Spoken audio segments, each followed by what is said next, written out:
News of the day. Mr. Zimmerman, have you made a decision as to whether or not you want to testify in this case? With values that never die. There are certainly a lot of controversies or scandals brewing right now when it comes to the Obama administration. This is American Heartland with Dr. Grace. Dealing with the federal government is not always high-tech, and it's not always user-friendly. The stories that matter. This is a massive escalation in the tension here in Egypt. The issues that count. I don't know why the media tries to make this into a sensation. We have never hidden the fact that we supply Syria with weapons. This is American Heartland with Dr. Grace. He's got the red, white, blue flying high on the farm. Semper Fi tattooed on his left arm. Welcome to American Heartland with Dr. Grace. I am your host, the editor of politics and culture at worldtribune.com.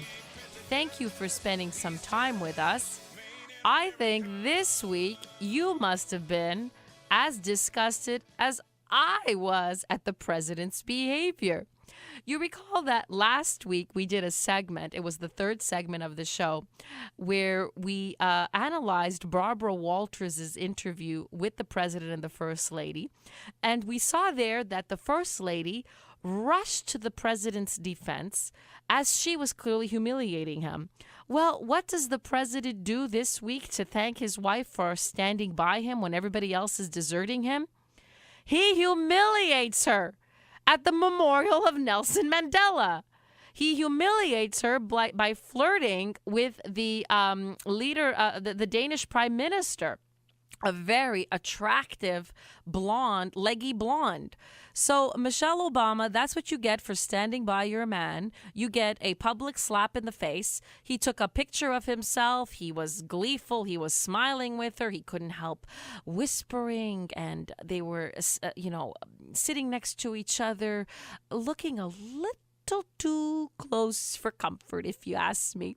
Well, let's just remind the president how the first lady stood by his side just last week when everybody else was turning away from him. Roll it, Brittany. Do you think that the first lady might have made a better president than you? Of course. That's an easy question. But she's smart enough to know that she might not want to go through the process. I absolutely don't agree. He has a level of patience and focus and tenacity and calm, that just doesn't, come by. You don't have that patience. I definitely don't. So there was the first lady. Everybody is deserting her man. The Democrats are souring on him. The young are abandoning him. The Hispanics are abandoning him. He's dropping in the polls. The public think he's untrustworthy. And she stands by her man. She rallies to his side. She says to Barbara Walters stuff like, he's got the long view. He's this and he's that. And then when Barbara Walters asked the humiliating question about, would she have been a better president? She says, no, he's patient, he's tenacious, etc., etc. She stood by her man through thick and thin. And what does the scoundrel do? In front of 91 world leaders, that louse couldn't help himself but to flirt incessantly with the leggy blonde. I mean, it was clear he was living out some kind of fantasy. He must have had a fantasy when he was young.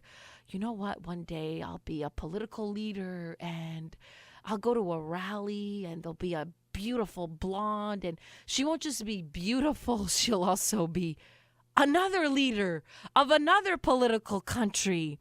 And we'll engage in an awesome flirtation. It was like he was living a frat boy fantasy. He completely lost himself. I mean, did he not realize that you had all the world watching at that time? I mean, did he completely lose his mind? And not only that, but his wife was sitting right next to him. And she was fuming, and I mean fuming. You've got to see those photos. She was snarling at him, and he didn't even take a hint. He was so lost in this flirtation. He was so taken by the leggy blonde that he forgot himself completely. He forgot where he was. And he wasn't just anywhere. He was at the memorial of Nelson Mandela, a world historical figure. The president himself had just heaped all kinds of praise upon Mandela, emphasizing the grandiosity of the man. And what does he do? He contrasts that grandiosity with this snake in the grass behavior. I was looking for the right words. I didn't want to sound too unladylike, but that is just snake in the grass behavior. Listen to what he said about Nelson Mandela and contrast that with what I've just described. Roll it, Brittany. Madiba would emerge as the last great liberator of the 20th century.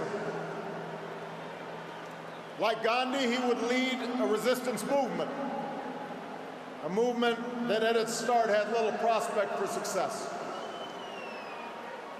Like Dr. King, he would give potent voice to the claims of the oppressed and the moral necessity of racial justice. He would endure a brutal imprisonment that began in the time of Kennedy and Khrushchev and reached the final days of the Cold War. Emerging from prison without the force of arms, he would, like Abraham Lincoln, hold his country together when it threatened to break apart. And there was the president, in the face of this man's death, who he is describing in the grandest of terms, comparing him to the great leaders of our time. The President of the United States lost his mind for the leggy blonde. That is what we saw this week. Now, what's even equally appalling is that the leggy blonde was part of the flirtation, and she is married too. And she had no regard whatsoever for her own position, her country's position, or the fact that the man's wife was right there, just 2 seats away. Now, I've got to say something. Women no longer do something that they should do, which is once in a while you got to slap somebody in the face. If I were Michelle Obama, at that moment, with everyone watching, I would have gotten up and slapped him right in the face. Now, some of you are saying, oh, come on, Dr. Grace. That's ridiculous. That would have been an even bigger spectacle. Do you know that women across the world would cheer that? Do something. React. Stand up for yourself. Demand self-respect. She looked at him with anger bursting from her eyes, and eventually, once you see the photos, she insinuates herself between him and her. And there's a couple more photos where the president realizes he's in the doghouse, and then he tries to kiss Michelle Obama's hand. But by then, it's too late. By now, you've got the tabloids are going to jump all over this, the press, the international press. This becomes a big scandal. And this is just a stupid mistake. This is one of those really unforced errors. Here, the president had an opportunity to make us forget what a bumbling idiot he is, and he goes abroad and behaves like a bumbling idiot, which offends women, and that's another part of his base. And Michelle Obama should demand respect from her man, especially in public, and especially after she stood up for him and tried very hard to pull his chestnuts out of the fire. And now I have to make a larger point. What about as an African-American man? This is extremely important. What this president represents is, he has so far, even his worst critics haven't been able to deny this. He has acquitted himself as a responsible, respectable African-American family man. When he was first elected, Juan Williams, black commentator for Fox News, he basically cried on the air saying, do you know how remarkable it is to see a wholesome black family in full public view, a happy, wholesome black family? And the president has so far maintained that image fairly well as a family man. And that is sorely needed, especially where you have in the African American community a very high incidence of family breakdown. And here the president and the first lady have stood brilliantly for something different. And even his worst critics will always concede, well, look, he's a good family man. But what do?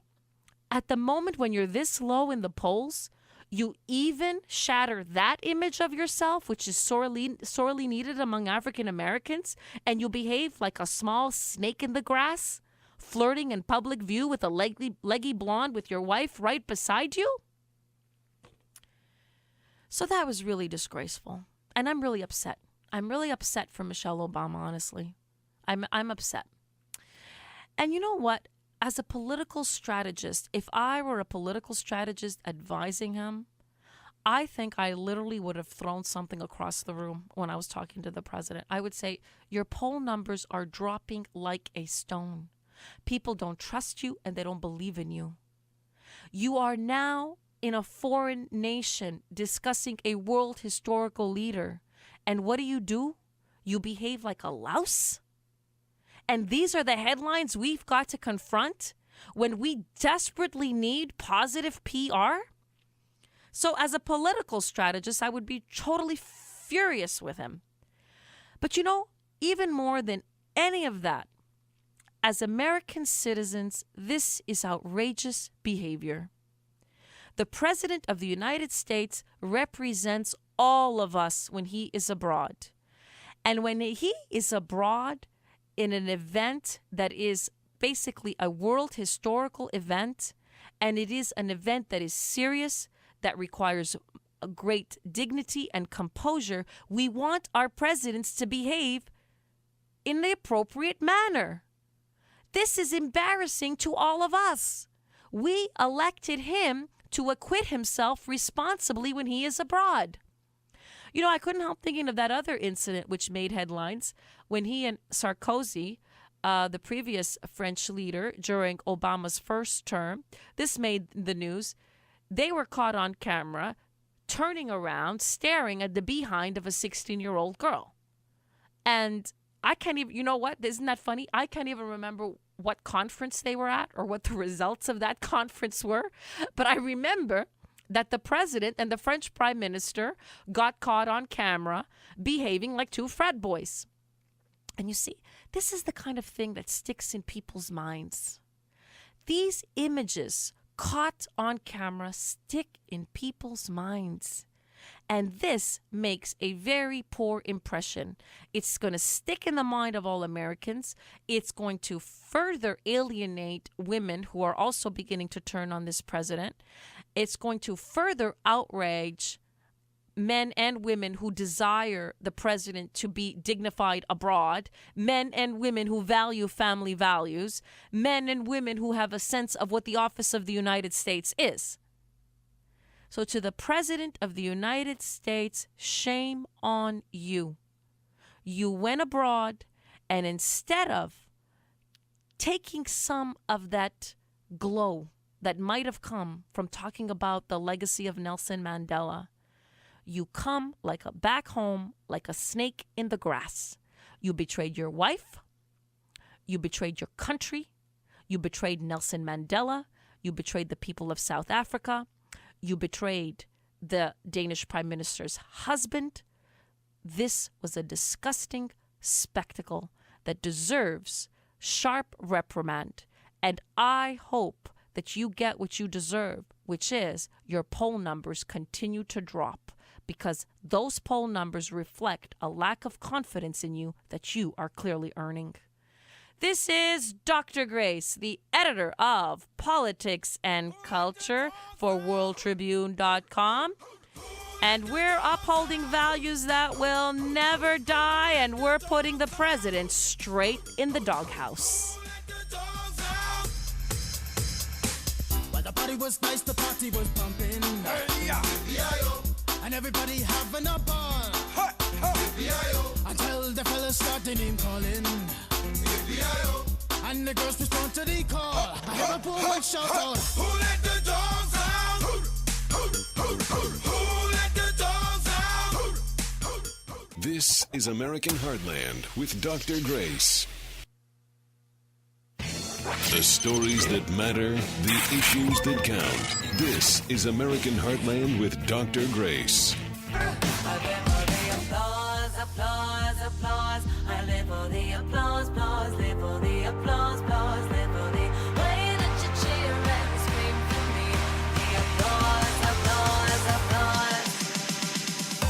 Welcome to American Heartland. This is Dr. Grace, your host. And who gets the applause this year? Who is Time's Person of the Year? It is a shocking decision, a surprising decision. Time has named Pope Francis as the Person of the Year. And this is truly a remarkable occurrence. In the 91 years that Time magazine has done this, there are only two other popes who have been named Person of the Year. They are Pope John Paul and Pope John the 23rd. And Pope Francis is also part of a very short list of religious leaders who has, not just Catholic leaders, but religious leaders who has become the Person of the Year. So Time magazine celebrating a Catholic pontiff. Now, who would have expected that? When you really stop and think about it, there's a very good reason why Time magazine chose this man to be the Person of the Year. And I think it has a little bit less to do with the Pope's merits than it has to do with trying to deflect attention from the real person who is the real Person of the Year. I think Time magazine didn't want to actually name our number one Person of the Year as the Person of the Year because it would bring too much humiliation to the President of the United States. And I'll explain that in a moment. So I'm a little bit cynical regarding this choice. I don't think Time magazine chose Pope Francis because suddenly they have found religion and are embracing the doctrine of the Catholic Church and truly are embracing this man. I think they chose him for all the wrong reasons.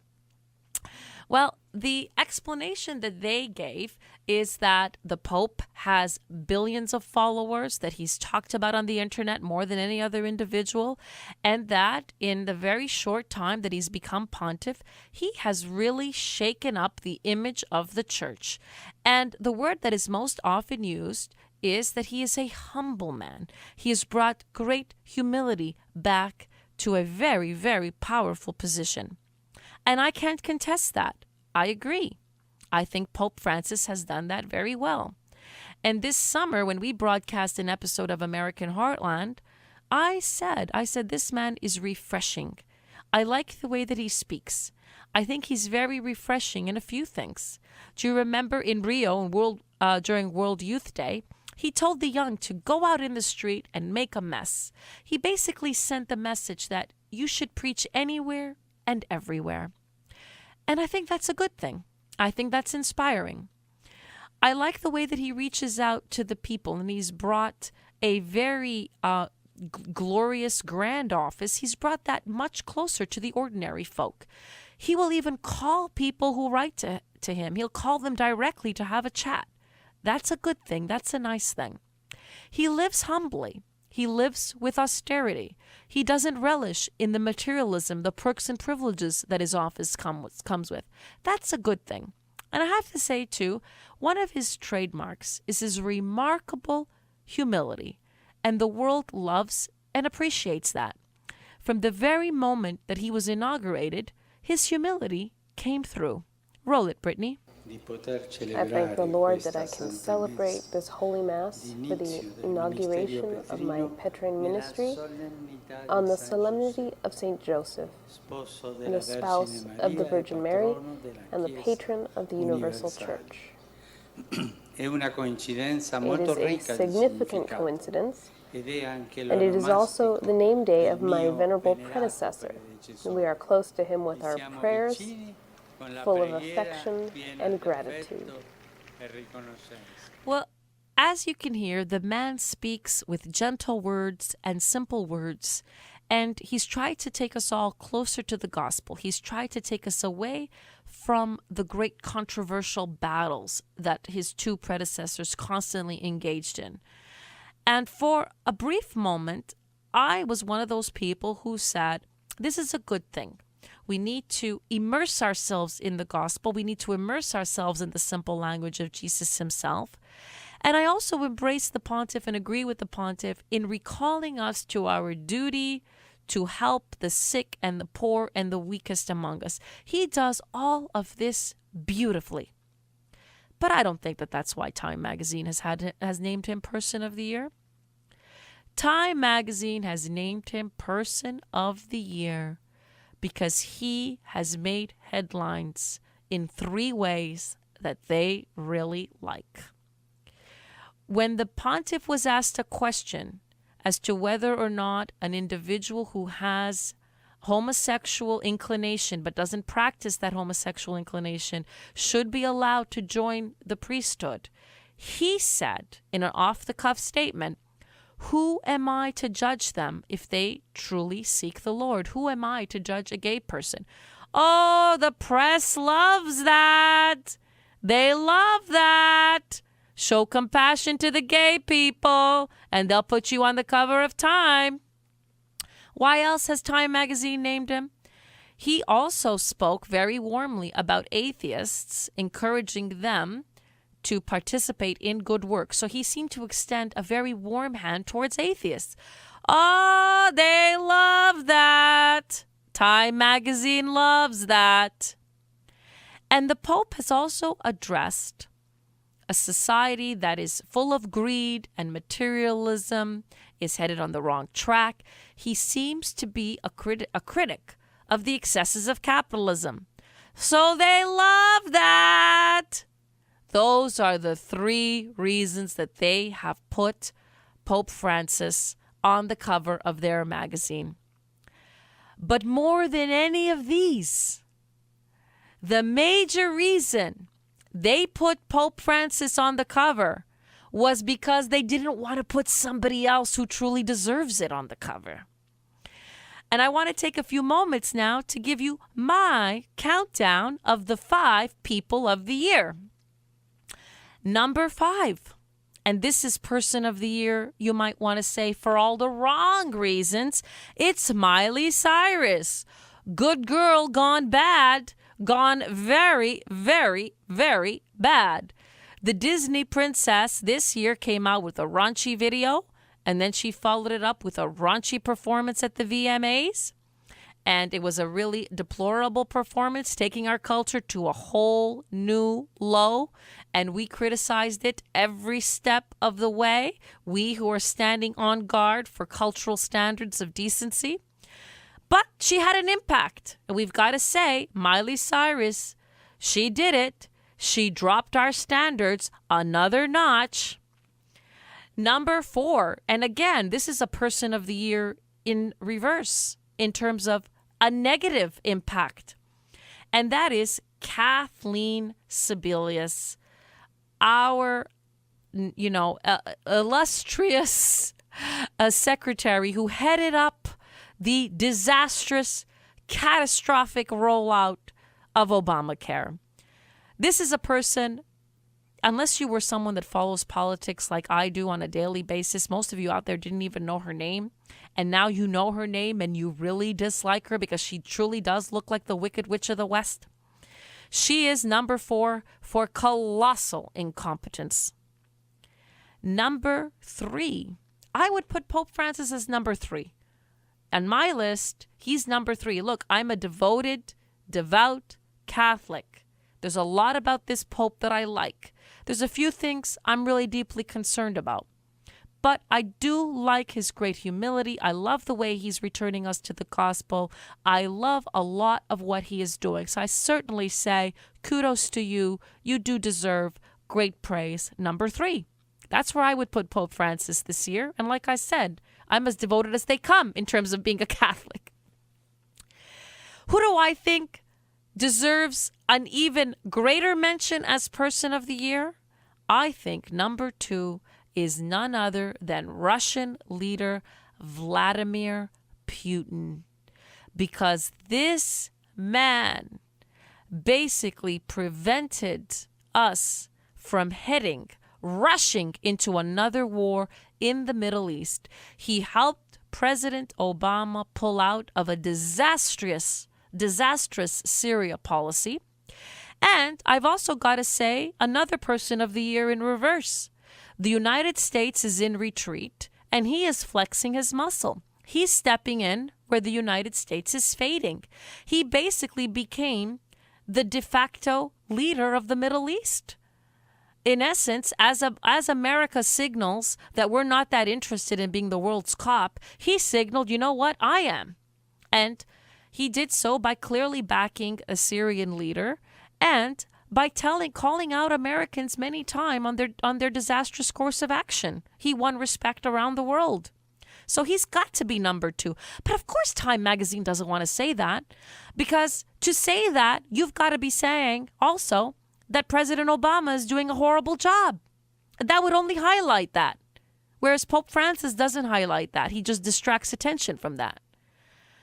But we've got a number 1 person of the year, and can you roll the drum roll, Brittany? No question about it.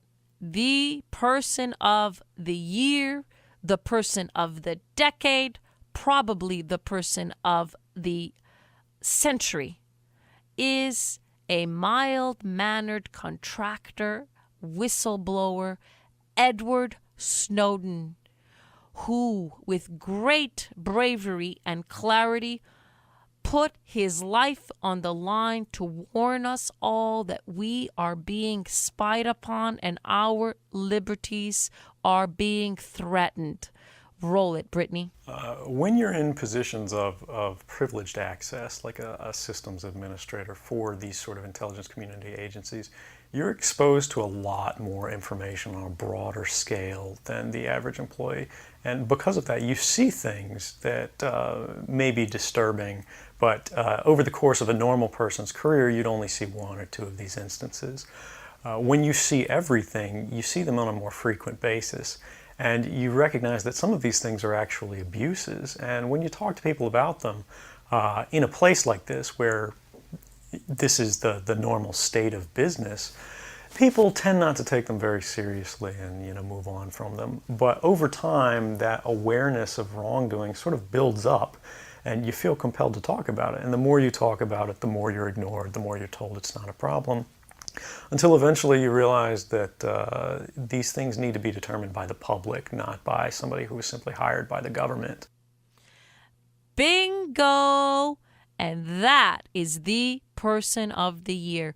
Of course, Time magazine couldn't put Edward Snowden on the cover, because if you put Edward Snowden on the cover, you're sending a signal loud and clear that he is not a traitor, as the Obama administration has said, but that he is a hero, and that the President of the United States is supervising an intrusive state. He's done nothing to curb the powers of the NSA. He's only expanded them. And this betrays one of the cardinal principles of the left, too. So there's no way they would have put Edward Snowden on the cover. That's why they went with Pope Francis. But Edward Snowden showed courage, bravery, tremendous self-sacrifice. This man turned his whole life upside down. He has been named a traitor, and his life is in danger. Many people in the intelligence community want him dead. They have said, we want him, quote unquote, disappeared. And yet he has taken on an entire establishment, all in the service of the American people, crying out to protect our liberties. This man is brave. This is the person of the year, of the decade, and of the century. He is brave, and we're sending out this song to celebrate the man of our time, Edward Snowden. Just wanna see you. Just wanna see you. I wanna see you be brave. Just wanna see you. I just wanna see you. Just wanna see you. I wanna see you be brave. Just wanna see you. I just wanna see you. Just wanna see you. I wanna see you be brave. This is American Heartland with Dr. Grace. The stories that matter, the issues that count. This is American Heartland with Dr. Grace.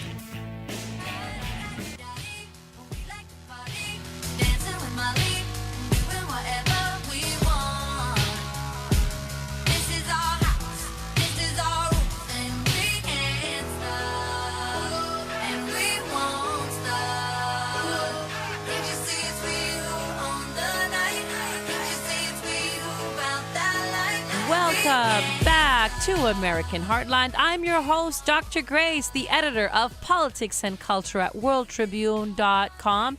And guess who can't stop taxing and spending? It's a party up there in Washington, D.C. on our dime. The Democrats and the Republicans have announced this week that they've got a new budget. And none other than Wisconsin Congressman, a Republican, Paul Ryan, a darling of the party, went out there before the press to tout the glories of the deal. And he's trying to sell this deal as the best that he could possibly get, and one that is good for the country, and one that is actually, over the long run, going to cut spending and not raise our taxes. Now, you know when a Democrat signs on to a bill that all those things are not likely to happen. This budget deal undoes one of the great victories that Republicans have had. They imposed across-the-board automatic cuts known as the sequester. And that sequester was supposed to remain in place. And what does Paul Ryan do? He reverses that. He removes the caps on spending in this budget so that for the next 2 years, spending goes up, not down. And then in 2016, so the logic goes, some of the reduction in spending kicks in. Now, you're trying to tell us that with a straight face? You told us before that the sequester was intended to remain in place to ensure that we stuck to our parameters, and now you're reversing that. So what guarantee do we have, even by your very own logic, that in 2 years, once you get your spending increase, you're not going to reverse the promised cuts? This game is sick. It's transparent. And it's got to stop. Now, you'll remember, folks, that this summer I said I'm done with the Republican Party. And I also predicted I was ahead of my time, and a lot of you are going to follow suit. You know what the Republican Party is like? It's like that crummy boyfriend that your best friend is dating, and you keep calling her on the phone every night, and she's crying, saying, he just mistreated me again. And you tell her, I don't know how to break this to you, but you've got to end the relationship. And she says, yeah, I think you're right. And then the next day you call her and they're together again. And this goes on and on and on. And after a while, when she calls you, you don't want to talk about it anymore. Because you can see clearly when someone keeps betraying you, unless you take action, that betrayal won't stop. And this is what we see with the Republican Party. We just had the sequester, and now the sequester is gone. And listen to what Paul Ryan is trying to tell us about how this deal is good for the country. Roll it, Brittany. This bill reduces the deficit by $23 billion, and it does not raise taxes, and it cuts spending in a smarter way. From the outset, we knew that if we forced each other to compromise a core principle, we would get nowhere. That is why we decided to focus on where the common ground is. So that's what we've done. That means to me a budget agreement that reduces the deficit without raising taxes and replaces some of the arbitrary across-the-board spending cuts with smarter, permanent reforms that pay for this relief. And the truth of the matter is it does none of the above. It doesn't reduce the deficit, not anytime soon. We're supposed to expect that it will in the future, but it doesn't do that now. And he says it doesn't raise our taxes. No, you know what it does? It takes our money a different way. Instead of calling it taxes, you're calling it fees. But I'm still hearing only one sound, and that's the giant sucking sound of money being taken out of my pocket. This budget is pure and simple another tax and spend budget. And in fact, one of the individuals who said it most clearly is Newt Gingrich himself. He said it in an interview. Let's call it for what it is. I want to quote this, what Newt Gingrich said. Quote, Republicans made the calculation that they want to get to the election with no more fuss, focus on Obamacare, and retake the Senate. So he produced a budget that raises spending and raises taxes. It's as simple as that. End of quote. You got it. It's as simple as that, with Washington speak thrown in. With Paul Ryan trying to tell us that this is medicine we really should swallow, that actually in the long run it's good for the country. Listen to how his partner in this bill, Senator Murphy, spun it. Roll it, Brittany. For far too long here in Washington, D.C., compromise has been considered a dirty word, especially when it comes to the federal budget. So I am very proud to stand here today with Chairman Ryan to announce we have broken through the partisanship and the gridlock and reached a bipartisan budget compromise that will prevent a government shutdown in January. And how does it do that? This isn't compromise. It's another C word. It's called capitulation. So here, Paul Ryan is basically capitulating his principles. And I said it this summer. I said, listen, you want to stare reality in the face or you don't want to stare reality in the face. The Republican Party's core principles are to limit the role of government in our lives. But what's actually happening? Government keeps growing. Government keeps getting more intrusive. The Republican Party is committed to upholding family values. But what keeps happening? Family values are being flushed down the sewer, faster and faster with every passing day. So on all the things that matter most, the Republican Party is not succeeding. And just look at the evidence. You have people that the Tea Party has elected. Somebody like Paul Ryan. He's been a darling until now. And now he simply turns on a dime on the very own principles that he touted. And what about Marco Rubio? He was the casualty just before him. Remember, Marco Rubio was being talked about before as a leading possible presidential candidate. He was the darling senator of Florida, another Tea Party candidate. And what happened to him? The power got to his head, and before you know it, he was trying to tell us that immigration reform is absolutely necessary and a bill that is horrible for the country should be passed. And Paul Ryan's doing the same thing. So what do we see happening? This Republican Party resembles the Democratic Party in a key way. It's like a vortex. You take a person with good intentions and good principles, and you send them into these machines. And before you know it, they sound like the very people they were elected to replace. And we, the idiots conservatives, the idiot base, keeps thinking that the Republican Party will do something different for us. It won't. And what I'm saying is break it up. I know it sounds radical, but trust me, it's the only solution.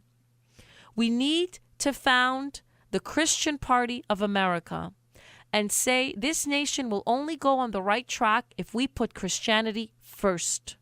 We are professed Christians taking that message to Washington, D.C. We're putting social issues first. And I assure you, when you put social issues first, believe it or not, the economic principles follow. I mean, think about this. What did our founding fathers do? Did they put economic principles first? They put social issues first. When they wrote the Declaration of Independence and the Constitution, did they say we're doing this because we want more money in our pocket? No. They said this republic is based on virtue and liberty. They put core values ahead of money. And we who have backed the Republican Party have allowed ourselves to be sucked in to the materialism and the secularism that is destroying the capital. And you're seeing it right before your eyes, a man that by all accounts is a good man. And I've got to say, I know Paul Ryan. One of my best friends knows him and his wife very, very well. So if they can do this to a good man, they can do it to everybody. The machine is rotten. The machine corrodes, and we've got to take a sledgehammer to the federal government and to the party that is feeding into this monstrous beast that just keeps growing. And talk about people losing their way when they get to Washington, D.C. I have liked Michelle Bachmann. I truly have. I even thought she did a fairly good job when she was running for the nomination of the Republican Party. I was saddened to see that her campaign imploded. But recently, even she has gone off the bend. A few nights ago, on the O'Reilly Factor, O'Reilly asked her, why is it that Republican poll numbers are so low? You'd think they should be soaring, as the Republican Party should be capitalizing on the fiasco that is Obamacare. And you know what she said? Yes, we've got to rebrand the party, and we've got to make the people understand something. Well, listen for yourself. Roll it, Brittany. Oh, they absolutely will. They absolutely will because it's a positive message of helping people. Government can help people, not hurt people. Obamacare is hurting people, and we're going to help people. Did you hear what I heard? She said that one of the things that the Republican Party has to do is send the message that government can help people. Michelle Bachmann, have you lost your mind? Have you lost your marbles? Do you not know the first principle of being a Republican or a conservative is to understand that the government never helps, it only hurts? We want the government out of the way. That is what limited government is all about. And listen to her. She rattled on and on for the next 10 minutes about all the policies that perhaps the government should do to help people. And that's the way we're going to beat the Democrats. Roll it, Brittany. And you do that with opportunity zones. Create a parallel universe of growth. We always had it in America. We will again. That's the Republican positive message of helping people, not hurting. She wants to help people with this and that policy, subsidies for this education policy and for that education policy. And Michelle, shut up. Shut up. Get the government off our backs. That's what the base wants you to do when you go to Washington, D.C. Don't expand it. Don't capitulate to the Democrats. Get the government out of the way. It's very simple. You're listening to Dr. Grace, crying in the wilderness, upholding values that will never, ever die.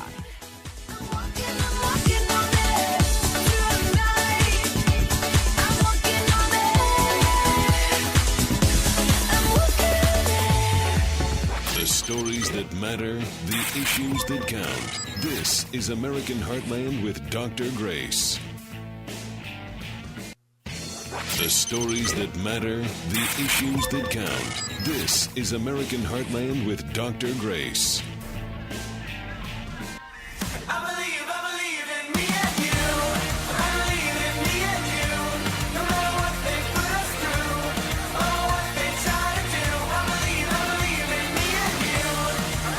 Welcome back to American Heartland. I'm your host, Dr. Grace, the editor of Politics and Culture at WorldTribune.com.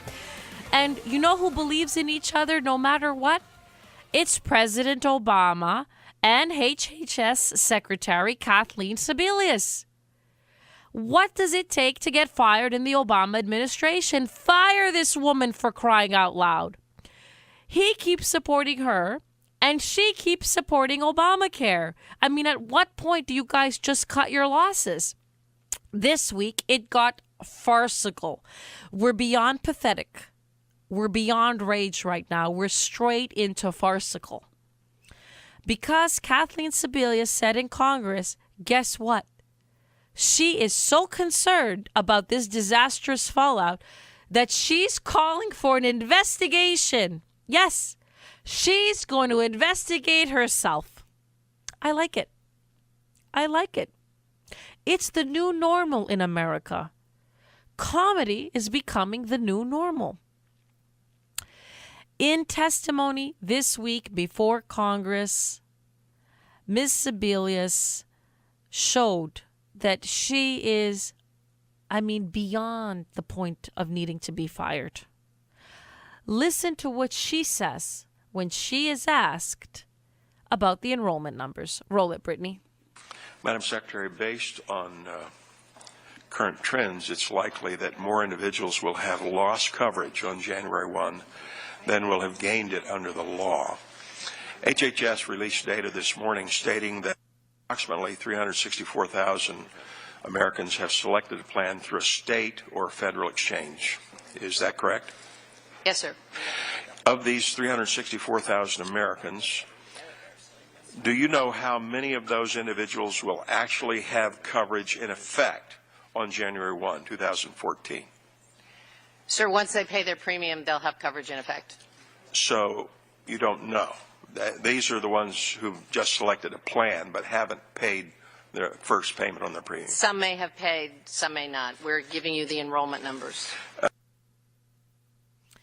So they're now giving us the enrollment numbers, which are very low. And at this rate, we'll never make the $7 million that we need to make in order for this program to have any chance of success by March.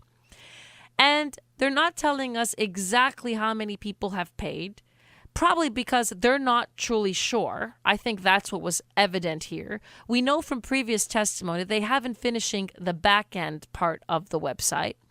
So it is as clear as daylight that this program will fail. At this point, if I were advising the president and the HHS secretary, I would say, listen, guys, we need to cut our losses as soon as possible because this ship is sinking and it is sinking really, really fast.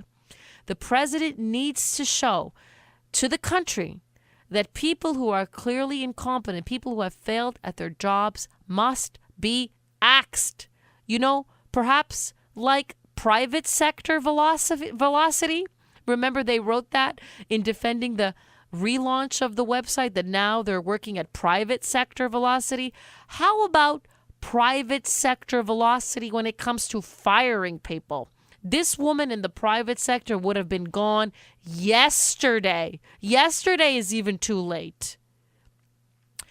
And you know, it gets worse. In testimony, she was asked about the hundreds of millions of dollars that have been spent on a website that isn't working and isn't finished. And she said clearly that she doesn't know where $300 million of that went. So not only do we not have the proper enrollees, not only was the website not working, not only was the website not finished, now there's massive misappropriation of funds at stake.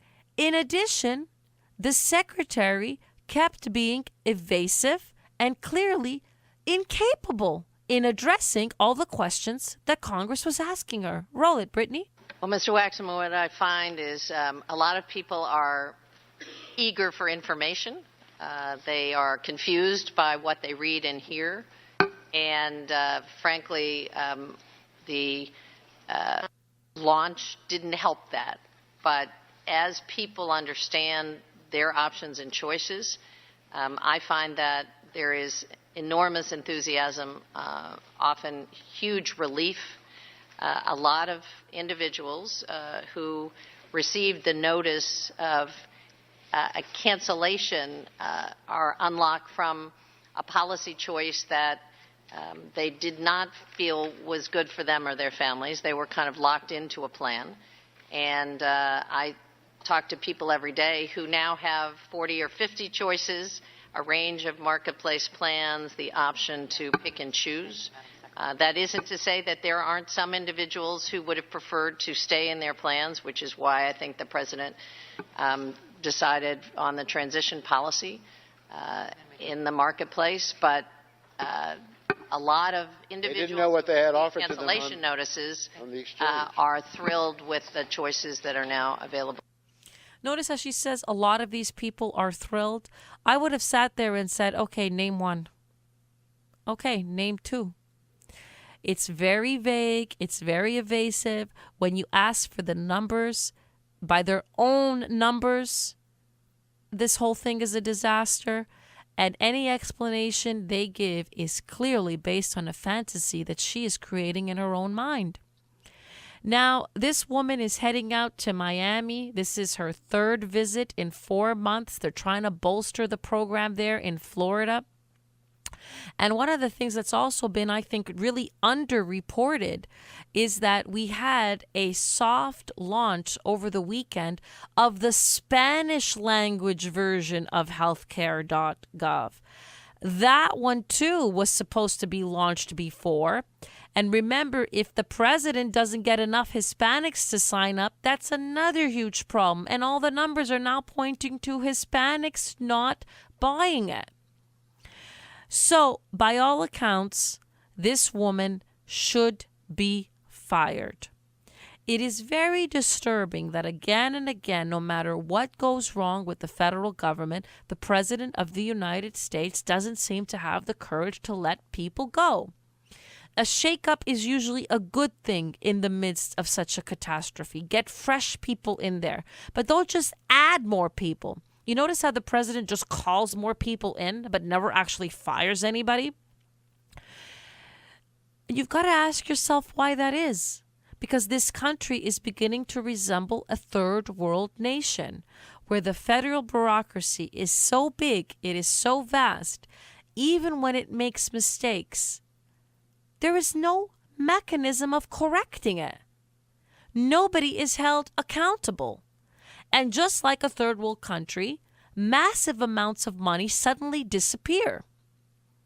And one of the things I explained this week on my regular segment, I'm interviewed by Carl Lamb every week, I explained that if you have a massive bureaucracy, no accountability, misappropriation of funds, this resembles a third world country. And our society is slipping in that direction. The president had the gall to lecture us on the inequalities that exist in America, the great gap between the very rich and the very, very poor. This country used to be well known for having a prosperous, thriving middle class. That is what makes us different than other nations, that we can have that we can have so many millions of people thriving in the middle class. And in other countries, mostly you have the very rich and the very poor and nothing in between. And yet, when you have a government that is extremely vast and intrusive and the free market can't work properly, increasingly you crush the middle class and all that's left are the very rich and the very, very poor. You know, in the other segment I said we need to take a sledgehammer to the Republican Party. And that's because we need an even bigger sledgehammer to the federal bureaucracy. This thing has got to be cut dramatically and cut swiftly. And we should have no ifs, buts, or qualms about doing it. America works best when people get out of the way of the creativity and ingenuity and talent and savvy and hard work of the American people. We don't need layers of bureaucracy. We don't need morons like Kathleen Sebelius telling us what to do or what not to do. And we certainly don't need a president like this man, President Obama, who can't hold anybody accountable. We need to return to the vision of the founding fathers, which is keep government small and out of the way so that all the creativity and ingenuity of the American people can burst forward and result in tremendous prosperity for the middle class and an economy that is the envy of the world. You're listening to Dr. Grace, the editor of Politics and Culture at worldtribune.com, and I am upholding values that will never, ever die.